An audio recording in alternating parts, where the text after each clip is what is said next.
Welcome to Girl You Good. I'm Cassandra Pickett, licensed therapist turned clinic coach and speaker, helping high-achieving women lead their personal lives with the same clarity and confidence they bring everywhere else. Quick episodes, real talk, zero fluff. Let's get into it. There's a kind of optimism I don't think we talk about enough. It's not dramatic or toxically positive or just the right amount. It's the kind that actually makes you question yourself. The kind where you feel really clear and capable and competent and grounded, and then suddenly you literally do not anymore. So that's what I want to talk about today. I call it fickle optimism. So I have this pattern.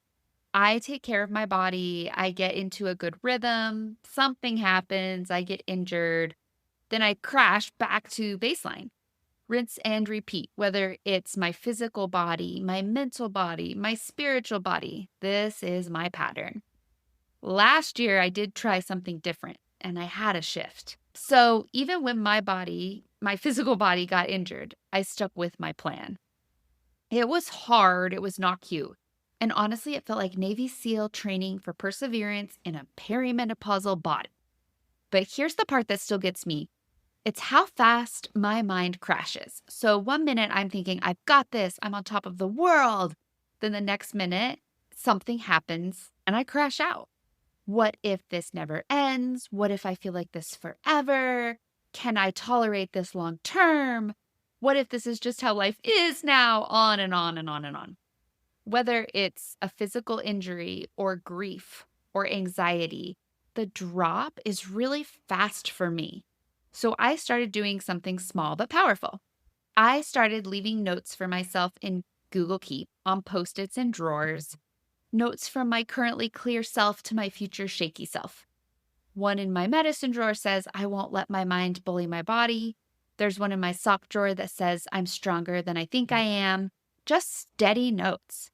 Sometimes I find them when I feel really good, and it strengthens that pathway. Sometimes I find them on a hard day and it literally helps me feel like I can unload the dishwasher. Both matter. So here's what helps with fickle optimism. Remember, I told you last year I did this experiment where I persevered.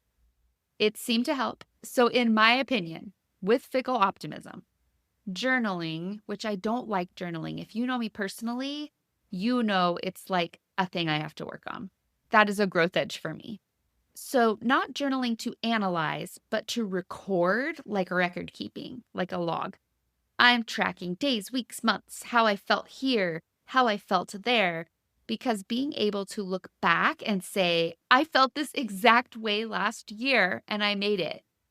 There was a time where I couldn't go through a car wash alone because of anxiety. And in the log, I can see that 2 months later, I was living a full life.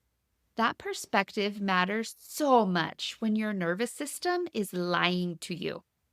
And there's something really special about hearing it from your past self, because everybody in the world can tell you you're going to be okay, but if you don't believe it, it doesn't do the job. So this isn't about forcing positivity. It's about remembering capacity.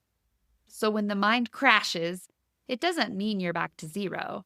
It means you're human and you're allowed to leave some breadcrumbs behind for yourself to find along the way.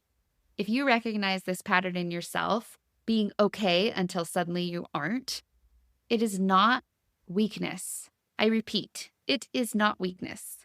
It's wiring and it's something we can rewire. If you want to explore whether coaching with me is a good fit, there's a link in the show note. You don't need to motivate yourself harder. You need support that helps you stay with yourself through the dips.